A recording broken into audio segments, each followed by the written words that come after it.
Good morning, everyone. I'm Professor Christina Salabuda, CEO of Philo for Thought, and it's my pleasure today to introduce our two co-moderators for the podcast recording on AI integration. The first is Peter Guerras, NYU graduate and software engineer with a focus on AI integration.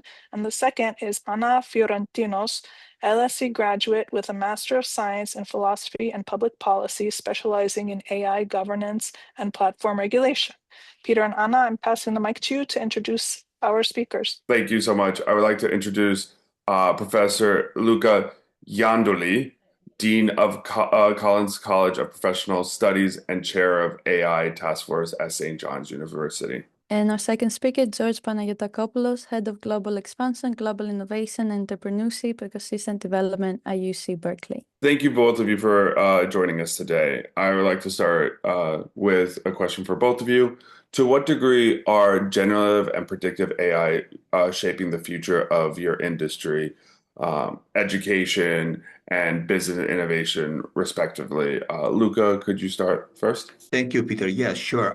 So thanks for having me. It's a pleasure to be here at this podcast. So for education, the diffusion and adoption, increasing adoption of generative AI is a major disruption. Nothing is exceptionally new because this is a revolution that really started, I would say, even with the internet and a lot of the struggles and challenges that are we dealing with today have a long history because it's really a digital disruption. But of course, generative AI brings it to the next level. And if I have to briefly summarize what these challenges are, I would say there's a little bit of a revolution in the way pedagogy should change. For instance, we've been educated traditionally, our students to be mostly very good at answering questions, whereas generative AI requires educators to teach students to ask great questions. We have educated our students to produce content, an artifact. And now generative AI, because takes part of that production under, the machine or oversight, it requires students to be more better at designing and curating what the machine produces. When it comes to structure, there should be, and this is not entirely new, but again, generative AI makes it more urgent. There should be a stronger shift, an even stronger shift from what is traditional content delivery to emphasizing elements of learning that relate to experiential learning. Instructors are coaches, and everything should start from the end. This is a concept that is very dear to me.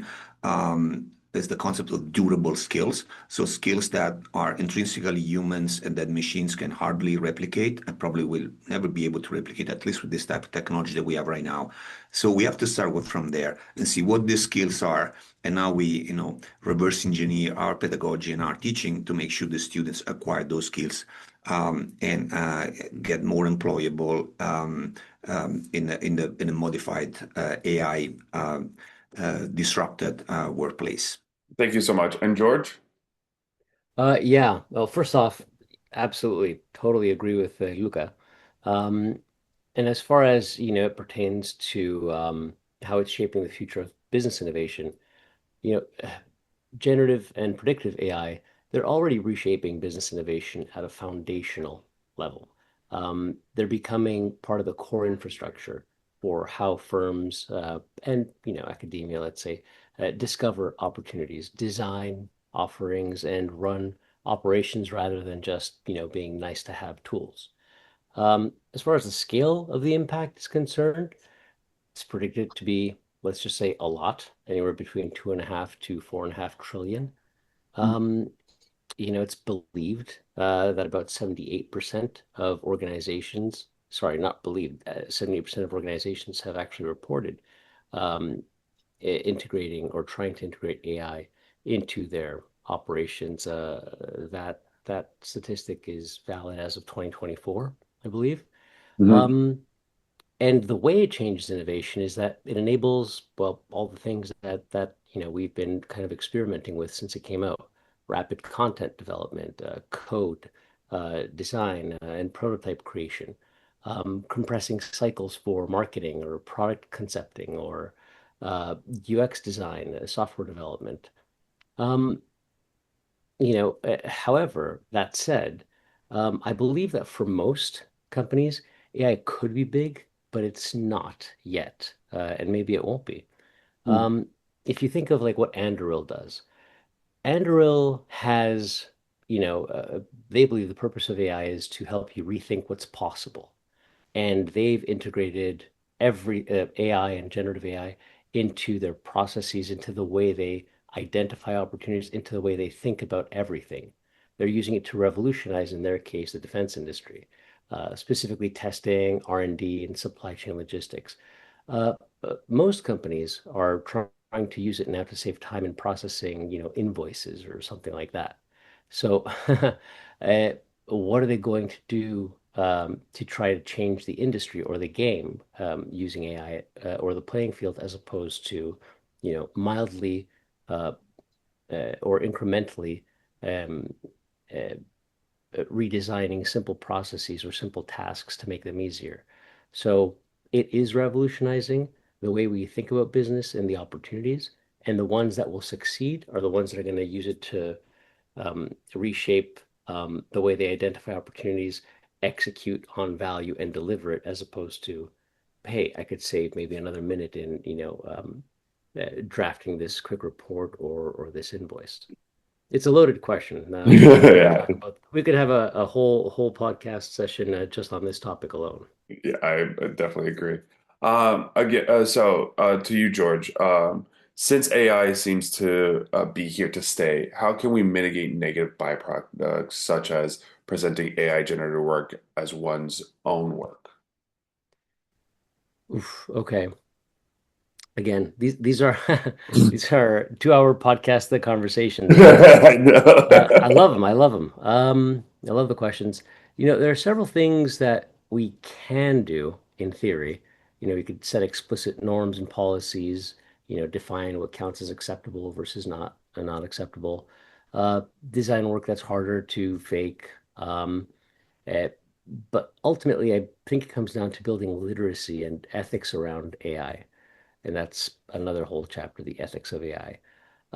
Because I think this topic really touches on the core tension between technological autonomy and human agency as well.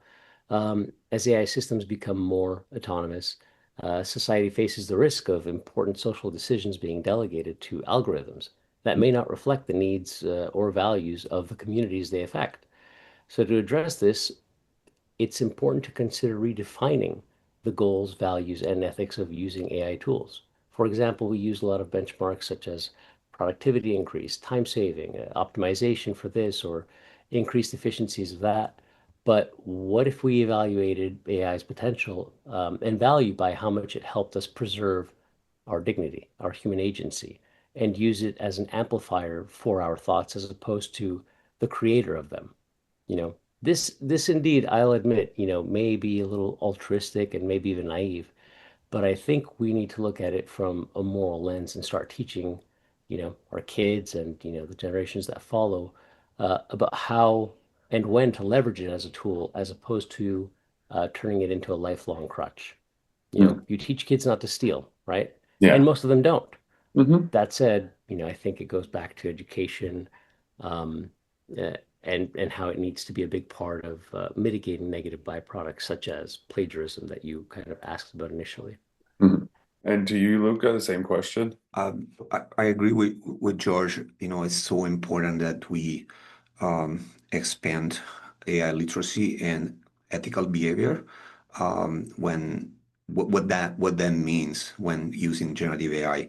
So the metaphor that George just used, we teach kids to not steal and that they don't.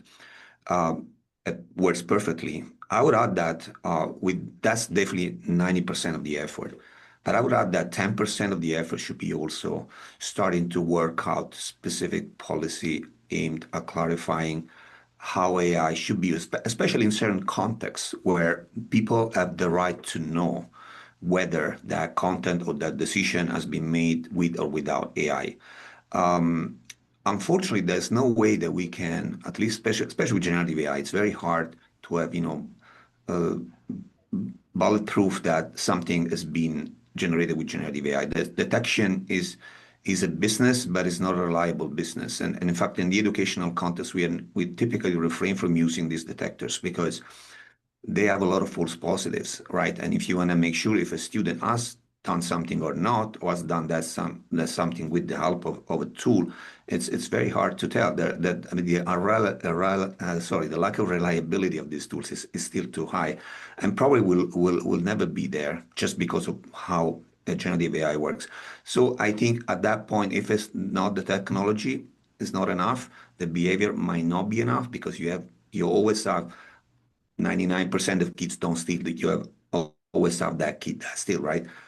You need a little bit of enforcement. And as of now, even simple things like watermarking or mandating disclosure in certain applications. For instance, let's say healthcare is another industry where, as a patient, I want to know if my doctor has made a decision with or without the help of a machine, and what kind of decisions been made, how it has been used, right? I want to know that. As a student, I want to know if my professor has used AI to grade my work, right? Which is something that I strongly oppose, but it's happening. I Yeah. think I want to know as a student, and vice versa. Professor wants to know if students as so. There are cases again when detection is not possible, where ethics alone and literacy alone are not the full solution, although it's the big part of the solution. I agree with George. We still need a little bit of enforcement and policy clarifying the boundaries and the transparency constraints. Okay, thank you. And building on that, regarding creative license and agency, to what degree can AI generated work be considered authentic? Any of you can answer. If you want, I can go first. Here, generative AI introduces a major discontinuity with the past. In the past, when it comes to creation of an artifact, think of a work of art, right? You have uh, there's no possibility to separate the idea from the execution of the idea. So, let's say you're a painter, you're Leonardo da Vinci, you have the idea of painting Mona Lisa, and then you paint Mona Lisa. These two things, the painting and the idea, the design of the painting, it was all Leonardo, right? So now with AI, you can separate these two things. You can have a human generating the idea and the machine executing it with the help or without the help of the human. You can have vice versa. You can have the machine coming up with an idea in the sense of triggering an idea, and then the humans with the help of the machine. So authenticity, I think, has to be judged based on these two variables, and you have all combination, like you have, and of course the deep fake are the one in which the idea is fake and the execution is fake. But then the other case, and then of course you have the Leonardo case in which idea and execution are 100% human. But then you have the other two cases. I think those are interesting because I wouldn't rule them out as inauthentic. If I have a great idea and I use the machine to execute it, can I say that that idea is fake? No, I don't think so. It has some authenticity, maybe not to the fullest extent, and vice versa. So it's also a problem though, because when you separate these two moments, the idea from the execution, in my opinion, just based on what cognitive science tells us, when you separate, let's say, the act of writing from the idea that you want to write about, it's not the same thing, and possibly the quality is affected. So it's a big challenge, especially from the pedagogic point of view. That's very interesting. And George? Yeah, I really love that answer. Mm. I want to try and remember a couple points so I could write them down from Luca's answer. Um, I think most people kind of see, the authenticity around. I think they reserve full notions of authenticity for work that's tied to lived experiences, intention, and risk. Things that AI, as a tool does not necessarily have on its own. Um, I had read a legal view, a legal perspective of it, and there, don't quote me on the definition, but it's it's about selecting, refining, editing, integrating outputs in a way that reflects your own judgment. So in that case, if you follow that process, in theory, you can claim it's authenticity. Um, but kind of as a side note, something that I've thought a lot about is, when we're asked questions, um, people ask us questions to see how we think and not to just necessarily get the right answer. And using AI robs us of those insights and relationships and that opportunity to establish that connection. So if I ask, Luca a question, it's not necessarily to get the right answer. I can Google it. It's to see how he thinks and what his perspective is. So the more he uses, or vice versa, the more I use generative AI or AI to generate those perspectives, we kind of lose our authentic self. So it often, its use is often kind of self-defeating in that purpose. So I think that, AI can do a lot of left brain stuff, a lot of reasonable deduction, a lot of thinking, a lot of, critical thinking. The creative stuff is, essentially kind of like a ransom note created by a lot of different sources. So there is something to be said about its originality, but I don't think AI will ever truly reflect my thoughts as George. And it can, consume every email I've ever sent, every book I've ever read, every text message I've ever, composed. But there's always something that grows in those thoughts. There's always something that develops that I integrate into my daily life. So the more I use AI to kind of recycle information, it's great, and a lot of it can be different and maybe even authentic, but I think we lose a lot of authenticity of who we are as individuals. I think that's really kind of the crime, as we'd say in Greek, and the Yeah, concern. I would agree with that. Now, there is an ongoing discussion comparing AI disruption, evolution, integration to the industrial revolution. What's your perspective of that, Luca? So uh, I'm here using just one of the definition of what an industrial revolution is, just based on what happened in the past, right? And according to this definition, there are three factors that we should look at. One is there a pervasive adoption of this new technology across all industry, right? Number one. Number two, is this adoption leading to major disruption in the job market in terms of job creation, job destruction, and also displacement of existing jobs? And number three is the adoption of the technology leading to the emergence of new organizational models? Now, if you look at, for instance, the previous industrial revolution, you see that all these three boxes are checked. I don't know, electricity was adopted by everyone in every industry. After a while, jobs were created, destroyed, and also displaced. A lot of people, for instance, left agriculture and moved to manufacturing, and then from manufacturing to services with the digital revolution. And also the organization of the companies mostly changed. Now, when it comes to AI, I only see for now, as of now, the first one. The first one is definitely a box we can check. Is being adopted across the board. There's virtually no place where you don't see AI. I mean, the other day I got a new toothbrush with AI. So it's everywhere. Number two, questionable. Job creation, destruction, and displacement. I think it's going to happen. But as of now, we don't have the data. If you look at the data, they don't tell us that this is happening. There's some hiring, I would say, resistance or concern. Companies are postponing, delaying hiring. Some in some industry, in some occupations, this is already happening, like coding, right? But it's still early to say, especially because AI doesn't really automate a whole job. As of now, it automates tasks. And yes, there are attempts to build agents that are more sophisticated than just task automation, but I haven't seen a good one yet. So I don't know, maybe it's coming, but I see a lot of challenges in doing that. And number three, I don't see it at all. New organizational models, not yet there, but that's normal because that's the last change. These are in the order of, adopting is easy, revising, restructuring is less easy, but still happens quite immediately. But then adopting new organizational models, that takes time. Yes. Yeah, the last one, the organization point is very interesting. And George, what's your opinion on that? I think that they're comparable in I think that they're comparable in scale and in breadth. Um, but but but now they're unfolding faster, acting on like cognitive rather than physical labor, and with more uncertain tail risks. So some of the parallels, if we think about the parallels, um, we increasingly treat AI as a general purpose tool, similar to steam, electricity,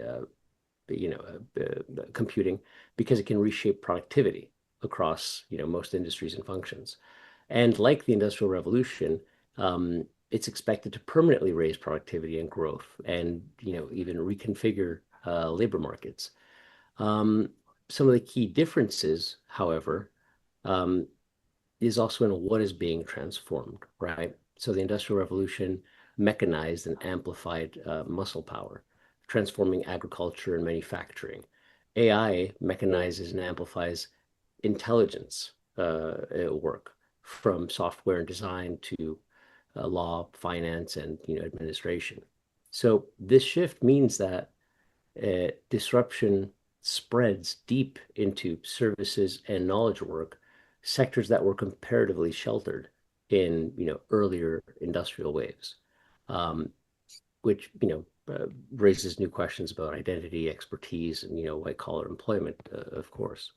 Um, so I think as with the Industrial Revolution, its long run impact will likely be net transformative and productivity enhancing, but the path, meaning who gains, who loses, and how smoothly institutions adapt, remains contingent on choices made by firms, governments, and communities and societies in the next couple of decades. Very interesting. Yeah, I've also heard like short term there might be many losses, but long term might be gains, as you said, productivity wise. George, uh, we are seeing an increasing number of companies that are implementing AI into as much of their products as possible. Do you think AI should be integrating in every product, or are companies just jumping on the AI bandwagon? I definitely do not. I mean, a lot of what is happening now is bandwagon behavior and AI washing. And users are already pushing back when AI is added without clear value. I think it should be added, not to sound oversimplistic, but when it makes sense. AI integration is justified when it meaningfully improves an outcome, better Mm. recommendations or faster support or I don't know, higher accuracy, new capabilities that were not feasible before.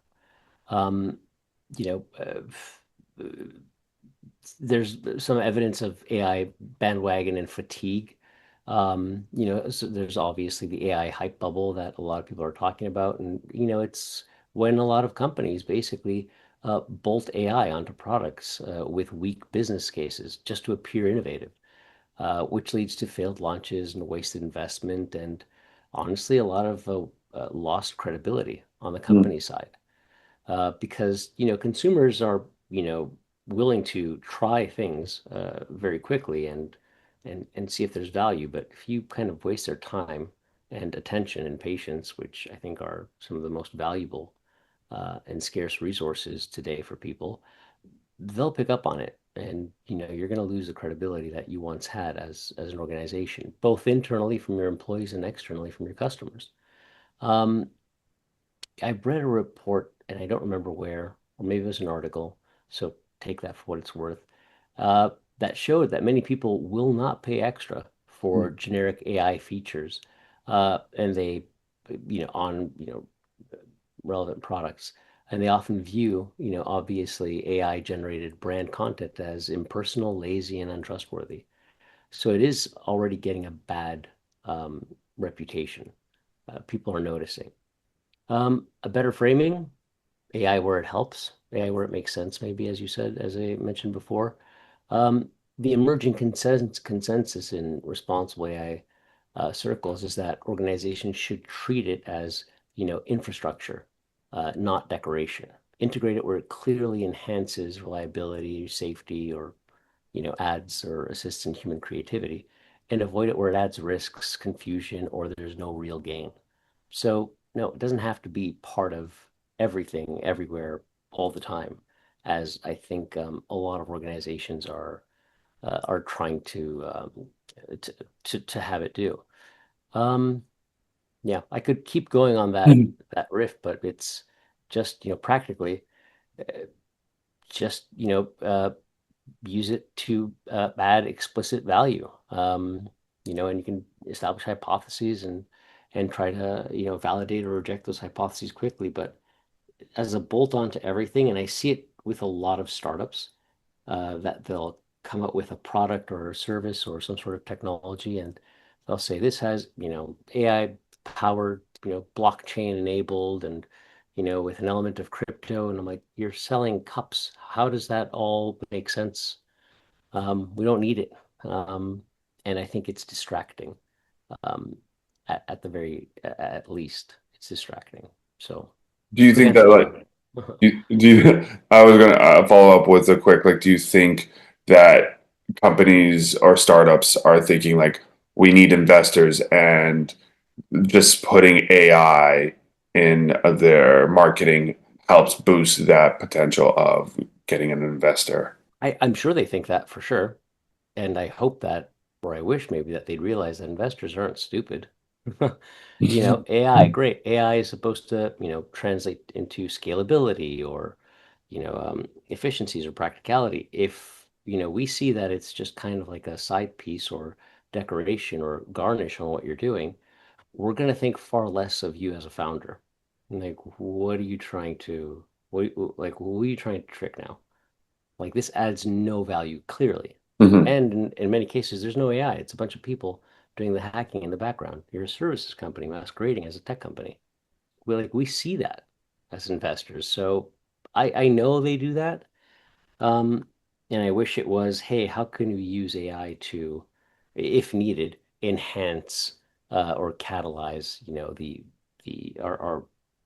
effect that we want to have on the industry or the sector or the problem that we're trying to solve, as opposed to what can we do with AI and then work backwards, if that makes sense.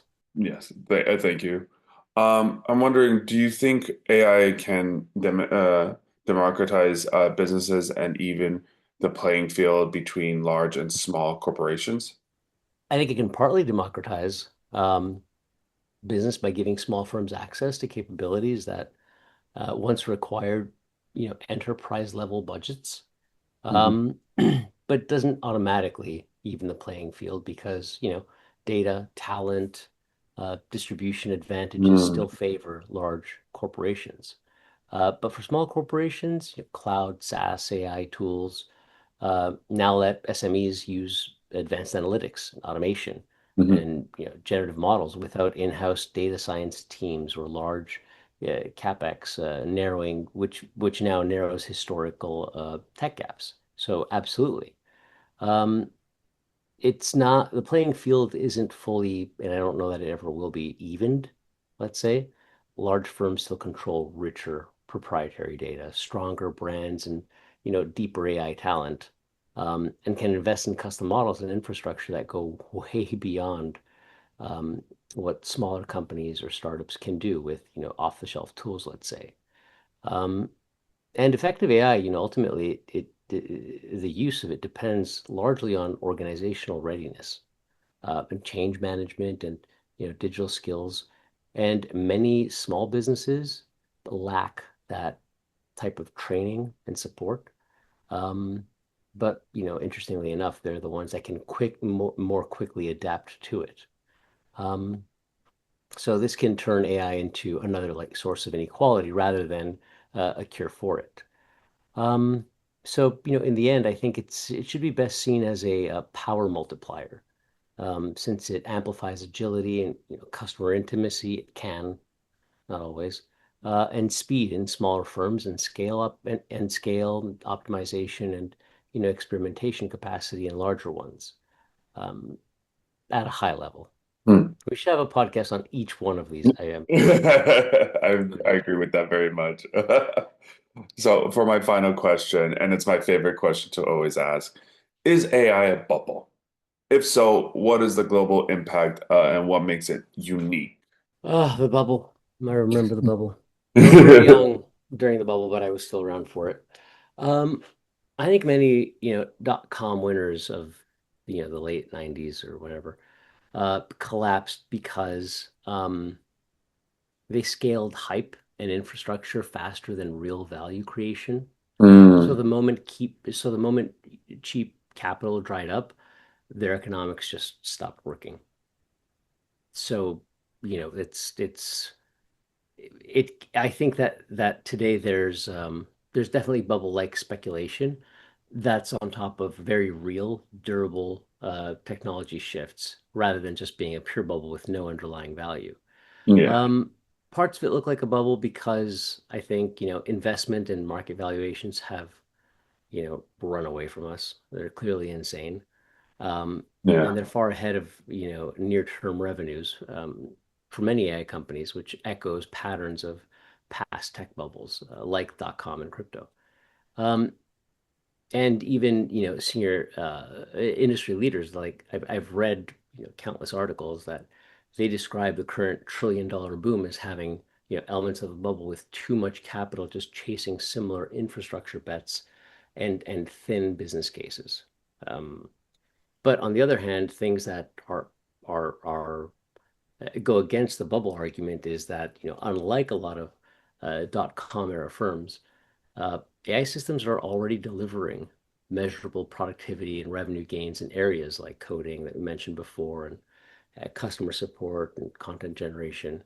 And so they are, regarded as general purpose technology, um, akin to cloud or mobile. Um, so, you can compare it to past bubbles, and you wouldn't be wrong in doing that, uh, and emphasizing that while some companies and valuations will collapse, the core technology, it's expected to persist and underpin long-term economic growth. Um, so in the end, I think, over the next few years, there's a high chance of a shakeout, let's call it, as opposed to a crash. Many Mm, overhyped AI products and, startups and small companies are going to fail. Funding is going to tighten, and valuations are likely to reset. mm. Many of them, but foundational platforms and genuinely value adding applications are going to remain and stick around and continue transforming, the workforce. Thank you so much. Now I'm going to pass it off to Anna. Okay, thank you. And now moving on to questions for Luca, education focus. How can university programs and instructors adapt to best prepare students for AI save the workforce? Um, as I mentioned before, in answering the previous question, especially the diffusion of generative AI is disrupting significantly the way we learn and the way we teach primarily.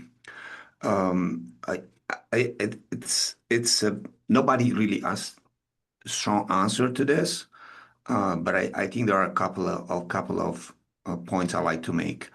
One is really, especially when it comes to higher education, because in the end, we we also form people to get a job, right?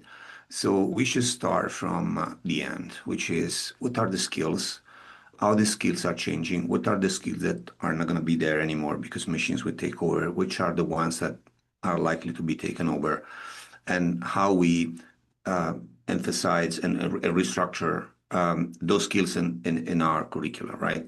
So the concept of durable skills, I think, is very important. Another concept that is very important is there are two ways of dealing with AI in general, not just generative AI. Is either is a tool to augment human capabilities or is a tool to substitute human capabilities. Now, substitution will happen for sure. I think in certain jobs and tasks, but there's a lot of potential for augmentation. Which one will prevail is hard to tell because it's not just a matter of choice. It depends on a number of constraints that are beyond everybody's control. It could be, fiscal incentives. It could be policy. It could be the same, evolution of the technology, which way it will go in the future and it will evolve in the future. But when it comes to educators, I think we have to bet on the augmentation paradigm. Augmentation means that there are certain tasks that humans can do and machine cannot do. There are certain tasks that machine can do, and so humans don't need to do. But there's a whole set of tasks that could be better done if human and machine works together. And this is partly charter territory. A lot of these, it's just really about being creative about the future, right? So augmentation means to, in practice, for the educator point of view at least, to put the student in charge, right? To be able to govern and supervise and oversee machines and use this machine and workflow that augment not just the final output and performance, but also the learning itself and the capabilities of the student. And number three is really the necessity of revisiting, if not refounding, pedagogy. So once we try to understand what are the skills, and then of course we translate those skills into curricula, then the next question is how we revise the way we assess whether students are acquiring those skills through learning outcomes, and all the way down to designing assignment. I've used this metaphor a lot of times. So I guess you're familiar with the Turing test. The Turing test says if someone is unable to distinguish between the output generated by a machine and the output generated by human, we can say the machine is intelligent. So the structured Turing test, the version of the structured Turing test says if an instructor is unable to tell the difference between an assignment produced by a machine and the same assignment produced by a student, well, the implication is we are training our students to do the wrong thing because that thing can be done by a machine, right? So this means that a lot of traditional assignments need to be completely revisited. And there are so many ways to do that. So I'll say, again, these three things: durable skill, betting on augmentation, and redesigning pedagogy and assessment in particular to overcome the structured Turing test are three urgent challenges we need to face right now. Okay, and so in what ways can AI be used maybe productively for instructional design and support to support the instructors? That's a use case where AI could be really a formidable tool to increase the speed and the productivity of instructors when generating materials or even assessment tools, right? There's a risk though. The risk is that in this we move from a context in which the instructor has a clear pedagogy strategy and knows how to implement that strategy and just use the machine as a tool to produce tools and assets for that to implement that strategy. And that's the positive scenario. The negative scenario is when we start with in that way and then we increasingly outsource the pedagogy to the machine. For instance, just to give some practical examples, I really hate when instructors ask generative AI, give me learning outcomes for this class. You should not ask that question. You are the expert. You know. You should know. Okay, you can ask the machine to maybe reward, refine, but you should know what you're going to teach, right? What you want to accomplish with that teaching. You cannot outsource that to a machine. Another case that I'm really fighting against, and even in absence of clear policies right now on this, I think the instructors should absolutely refrain from using AI to grade students. Grading is not just a task. It's not just a transaction.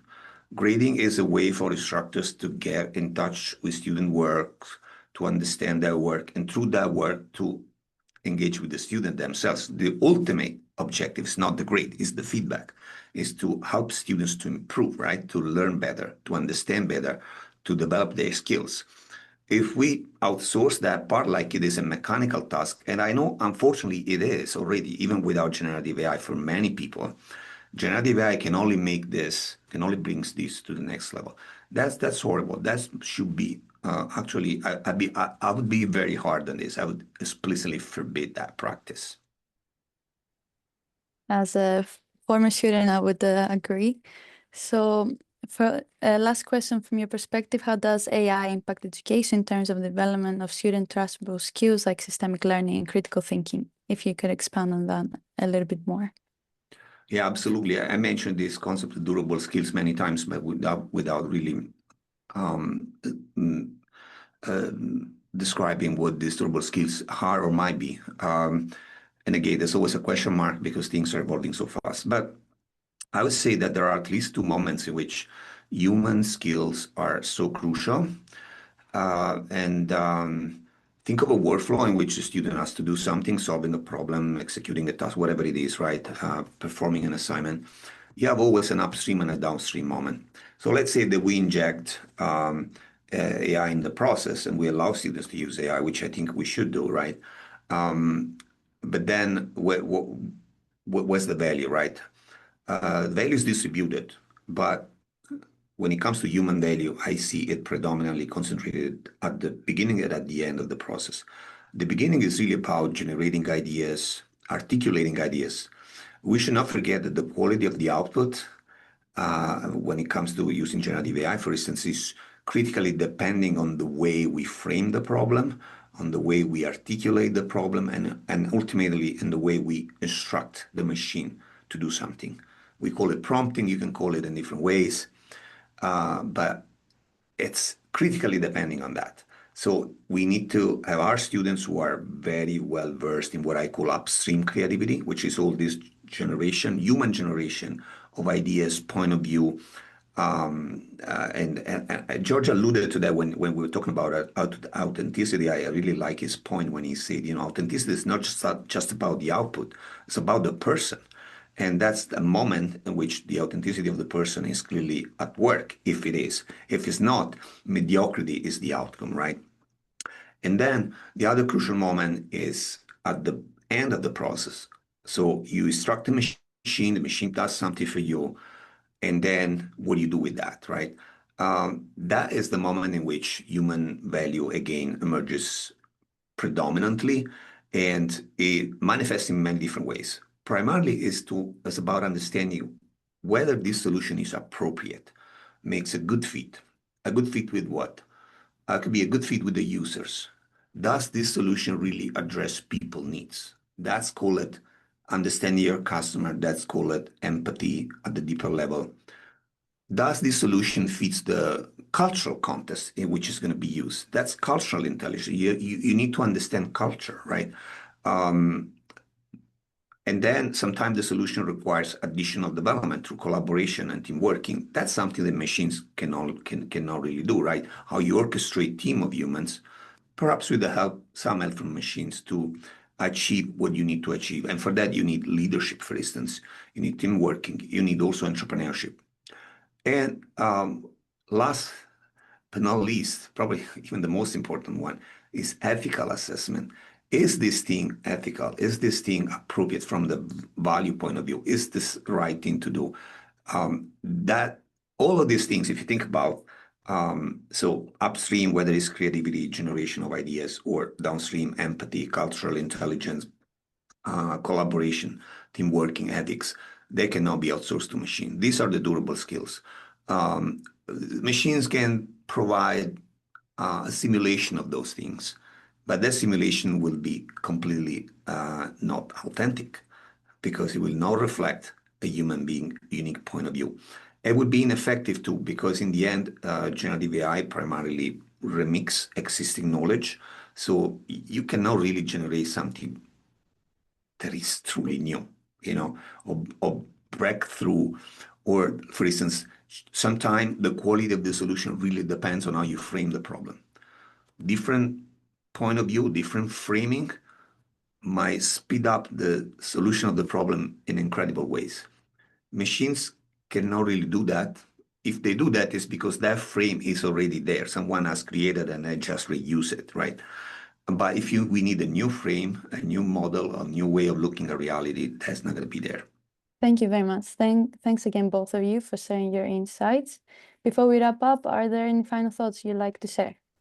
I often, sometimes when I look at what's happening in the world with AI and just flooded with let's content, news, or articles, I sometimes, reflect on, the difference between being reactive and proactive with it. We talk about how AI is going to change the world and how it's going to change, education and the workforce and people's jobs. I think um, I think not enough people are asking themselves, what part of your life are you going to allow AI to change, inspire, influence? What are you going to allow it to help you build? What are you going to allow it to help you achieve? How are you going to be proactive and intentional? Because it will be a part of everyone's life. It already is, whether they like it or not. And if you're proactive, there's a huge opportunity, I believe, um, in leveraging it as a tool. If you're reactive, I don't know that you're ever going to be able to understand your full potential as a person, as an individual, um, and think of and really reflect on what you can accomplish with it. You're just going to be trying to keep up with, the hype here or what's trending there. So I think sometimes we have to take a step back and really think of, as individuals, are we being reactive or are we going to be proactive with it? And being proactive, if we are proactive, that is, I think we're going to, it'll be a huge opportunity to help us express our individuality, achieve our personal goals, and it'll just, enhance, it'll be a power amplifier, as I mentioned before, as opposed to, you know, a headache that we're trying to just kind of keep up with. So I think that's a question for all the listeners. What are you going to do with it proactively and intentionally? Luca, any thoughts? Yeah, I like George's point on this, and it's something I'm struggling a lot with. So, for instance, when it comes to education, the, the question is always like, how are we going to adopt AI? So the question should be, what we're going to do with AI, right? How are we going to shape AI for what we need to do with it? So I will start, and this is a kind of an effort, and maybe it could be also be an appeal to everybody. Like, let's start with the vocabulary. Like, let's call things in the way we want to see them shape up.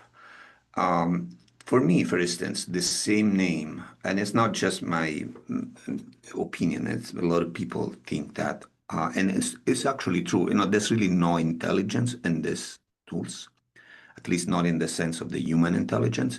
But when you say artificial intelligence, of course, you create a misunderstanding, and people think, oh, these machines are intelligent like humans are, which is absolutely incorrect. So, one perspective that I like is Luciano Floridi, a scholar and philosopher of information. He suggests we should call it artificial agency. It's a form of agency because really it's a tool, very powerful, with a lot of ability to execute autonomously a large variety of tasks and possibly even more complex ones in the future. But it's agency without intelligence. Now, why this is subtle, but it's powerful in terms of implications. Because if it's agency, we are telling a story in which is a tool in the human hands. And at least, we can enforce that perspective as opposed to say, this is an intelligent agent that can replace you one day. So this terminology is all over the place. You can find it in so many applications. Like for instance, in our context education, there's a lot of work being done to develop AI tutor. We are developing one too, but I hate that word, AI tutor. AI cannot tutor anyone. Tutoring, in the true sense of the word, is a human relationship, right? So let's call it something else. I'm not discounting the importance of developing tools to help students to learn, like as an aid, like as a support, but let's not call it a tutor, because the next step would be an AI teacher. The next step would be an AI everything, right? And even if that's technically is a possibility, we know it's not going to be the same. So at that point, it's a matter of choice. Which kind of future do we want, right? So back to what George said, how are we going to shape AI before AI shapes us is a great challenge. And of course, there's no guarantee that in this, debate or even controversy, we will win the humans. I mean, but we should try. Thank you so much. And I would like to also thank everybody else that came to the podcast, and thank you for spending time with us today. It has been a pleasure. Okay, I Thank you want so to much. say a special thanks to our guest speakers, Luca and George, and to our two wonderful young professional moderators, Peter and Anna. The conversation, of course, is to be continued because, as both George and Luca pointed out, this is a series of questions that don't just have the one answer. We have a lot of work ahead of us. We look forward to seeing you all at our upcoming events. We have our symposium coming up in April on the 17th and 18th. And we also have a couple of other workshops and panel discussions scheduled for April and May. We hope you'll join us.